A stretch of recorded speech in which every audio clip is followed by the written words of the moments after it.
আসসালামু আলাইকুম। সকলকে আমন্ত্রণ আনন্দ টিভি সংবাদে। আপনাদের সঙ্গে আছি আমি সুমাইয়া আজাদ। সরকার ফায়ার সার্ভিসকে আধুনিকায়নে নানামুখী পদক্ষেপ বাস্তবায়ন করছে বলে জানিয়েছেন স্বরাষ্ট্রমন্ত্রী আসাদুজ্জামান খান কামাল। বৃহস্পতিবার সকালে মিরপুর ফায়ার সার্ভিস ট্রেনিং কমপ্লেক্সের প্যারেড গ্রাউন্ডে আয়োজিত উদ্বোধনী কুচকাওয়াজ অনুষ্ঠানে প্রধান অতিথির বক্তব্যে তিনি এই কথা জানান। বলেন, এই বাহিনীকে যুগোপযোগী করতে যা যা করা প্রয়োজন সরকার তার সবই করবে।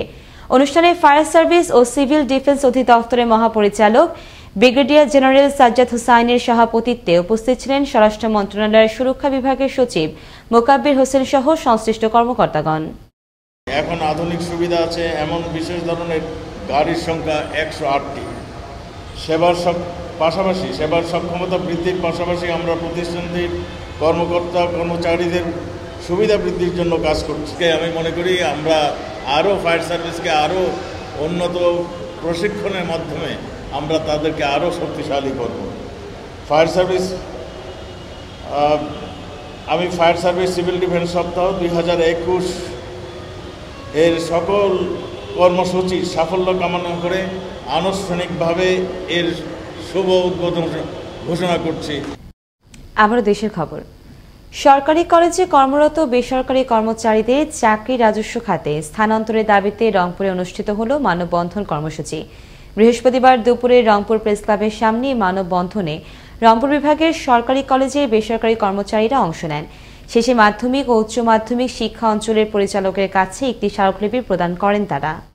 সারা বাংলাদেশে সরকারি কলেজে সবগুলোতে আমরা ইনশাআল্লাহ তালা লাগিয়ে দেবো, শিক্ষা প্রতিষ্ঠান বন্ধ করে দেবো আমরা। আমি আশা করি মাননীয় প্রধানমন্ত্রী মহোদয় সদয় দৃষ্টি আকর্ষণ করবেন এবং আমাদের দাবি মেনে নেবেন। যতদিন না পর্যন্ত আমাদের মাননীয় প্রধানমন্ত্রী আমাদের দিকে দৃষ্টি আকর্ষণ করছে, আমাদের দাবি মেনে নিচ্ছে, ততদিন আমাদের এই মানববন্ধন অব্যাহত থাকবে। নওগাঁর আত্রাইয়ে বাংলাদেশের সুবর্ণ জয়ন্তী ও মুজিব জন্ম শতবার্ষিকী উপলক্ষে স্থানীয় একটি সংগঠনের উদ্যোগে অনুষ্ঠিত হল মুজিব ফুটবল টুর্নামেন্টের ফাইনাল খেলা। বুধবার বিকেলে অনুষ্ঠিত খেলার উদ্বোধন ও খেলা শেষে খেলোয়াড়দের মাঝে প্রধান অতিথি হিসেবে পুরস্কার তুলে দেন নওগাঁ 6 আসনের সংসদ সদস্য আনোয়ার হোসেন হেলাল।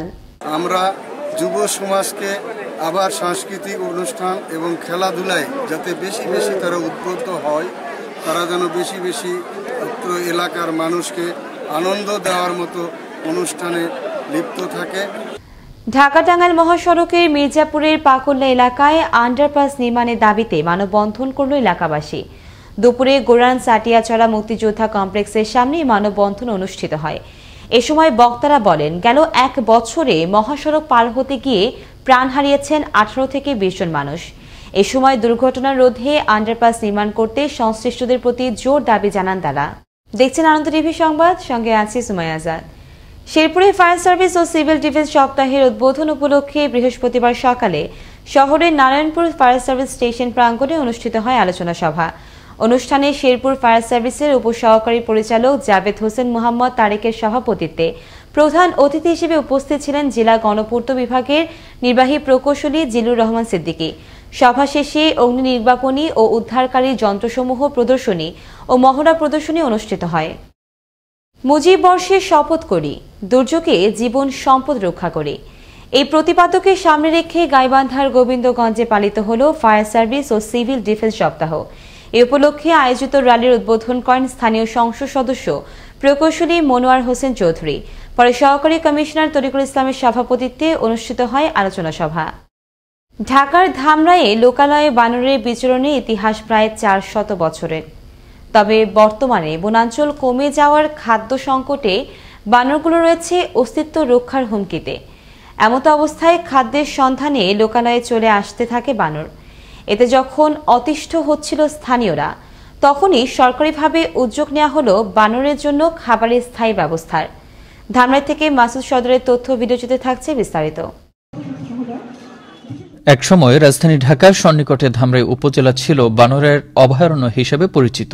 খাবার সংকট, বসবাস ও বিচরণের অনুকূল পরিবেশ না থাকায় দিন দিন কমে যাচ্ছে বানরের সংখ্যা। অতীতে কয়েক হাজার বানরের দেখা মিললেও বর্তমানে এর সংখ্যা মাত্র 3 শতাধিকের মতো। খাদ্য সংকটে থাকা বানরগুলো খাবার না পেয়ে প্রায়ই এলাকার মানুষের বাড়িতে হানা দিচ্ছিল। এমন পরিস্থিতিতে ধামরাই উপজেলা নির্বাহী কর্মকর্তা হোসেন মোহাম্মদ হাইজকি উদ্যোগ নেন সরকারিভাবে বানরের স্থায়ী খাবারের ব্যবস্থার। উপজেলা পরিষদের আশেপাশে বানরগুলো থাকে, তাই আমরা উদ্যোগ নিয়েছি যে উপজেলা পরিষদের রাজস্ব তহবিল থেকে যদি আমরা নিয়মিতভাবে একটা অ্যামাউন্ট এখানে বানরের খাবার সরবরাহে ব্যয় করতে পারি, সেক্ষেত্রে বানরগুলোকে একটা স্থায়ী ব্যবস্থা হবে খাবার সরবরাহে। বানরগুলোর নানা কর্মকাণ্ডে বিরক্তি থাকলেও বানরের খাবারের উদ্যোগে স্বস্তির কথা জানালেন এলাকাবাসী। প্রাণী হচ্ছে বানর, যেটা কিনা খাদ্য সংকটের অভাবে মানুষের বসত বাড়িতে গিয়ে অনেক ধরনের উপদ্রব সৃষ্টি করে। আগে তো বানরের বাসায় গিয়ে হানা দিত, এটা ওটা থাপা দেন হয়ে পড়তো।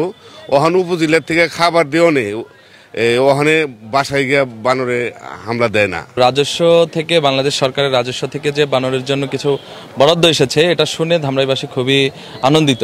এদিকে পরিবেশের ভারসাম্য রক্ষা ও ঐতিহ্যবাহী এ বানরের বিলুপ্তি রক্ষায় খাদ্য বিতরণে বিশেষ মাসিক অনুদানের কথা জানালেন ঢাকা জেলা প্রশাসক। আমরা সেজন্য এখানে এই বানরকে আসলে ডিস্ট্রিক্ট এরা বিলুপ্ত হয়ে যাচ্ছে, এদেরকে রক্ষা করার জন্য আমরা মন্ত্রণালয় থেকে এদের প্রতিদিন খাবার দেওয়ার জন্য একটা আর্থিক অনুদান আমরা পেয়েছি। প্রতি মাসে আমরা খরচ করার জন্য অনুমোদন দিয়েছি। আমরা এদেরকে এটা খাবার দিব যাতে ওরা ঠিকঠাক মতো থাকতে পারে। উপজেলা নির্বাহী কর্মকর্তার উদ্যোগে রাজস্ব তহবিল থেকে ঐতিহ্যবাহী এ বানর রক্ষায় প্রাপ্ত বিশেষ অনুদানে সুষম বন্টনে খাবার পেলে ঐতিহ্যবাহী এ বানরের খাদ্য সংকট কমে বিলুপ্তি রোধ হবে বলে মনে করেন স্থানীয়রা। মুস্তফা কামাল তোহা, আনন্দ টিভি, ন্যাশনাল ডেস্ক। গেল রাতে গাজীপুরের শ্রীপুরের তেলিহাটি ইউনিয়নের টেপির বাড়ি এলাকার একটি কেমিক্যাল কারখানায় অগ্নিকাণ্ডের ঘটনা ঘটে। পরে ঘটনাস্থলে পৌঁছে সোয়া 4 ঘন্টার চেষ্টায় রাত 11:40 আগুন নিয়ন্ত্রণে আনে ফায়ার সার্ভিসের 9টি ইউনিট। বিষয়টি নিশ্চিত করেন গাজীপুর ফায়ার সার্ভিসের উপপরিচালক আব্দুল হামিদ। তবে এতে হতাহতের কোনো খবর নিশ্চিত করেনি কোনো পক্ষই। ডিজেলের দাম লিটারে 15 টাকা বাড়ানোর প্রতিবাদে আগামীকাল শুক্রবার সকাল 6টা থেকে সারা দেশে ডাক দেয়া হলো ট্রাক কভার্ড ভ্যানের ধর্মঘট। জ্বালানি তেলের বর্ধিত দাম না কমানো পর্যন্ত ধর্মঘট চলবে বলে জানিয়েছেন পণ্য পরিবহন সংশ্লিষ্টরা। বৃহস্পতিবার দুপুরে বাংলাদেশ আন্তঃজেলা ট্রাক চালক ইউনিয়নের সভাপতি তাজুল ইসলাম এই তথ্য নিশ্চিত করেন। এবার আবহাওয়া সংবাদ।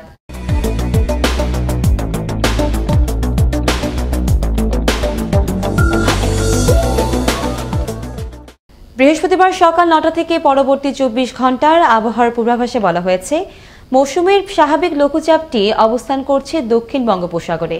এর একটি বর্ধিতাংশ উত্তর বঙ্গোপসাগর পর্যন্ত বিস্তৃত রয়েছে। এছাড়া অস্থায়ীভাবে আকাশ আংশিক মেঘলা সহ সারা দেশের আবহাওয়া প্রধানত শুষ্ক থাকবে। এ সময় রাতের এবং দিনের তাপমাত্রা প্রায় অপরিবর্তিত থাকতে পারে বলেও জানায় আবহাওয়া অফিস। এই ছিল এখনকার মতো। আনন্দ টিভির সংবাদ দেখুন প্রতিদিন বিকেল 5:30 এবং রাত 9:30। আনন্দ টিভির সঙ্গে থাকার জন্য সকলকে ধন্যবাদ।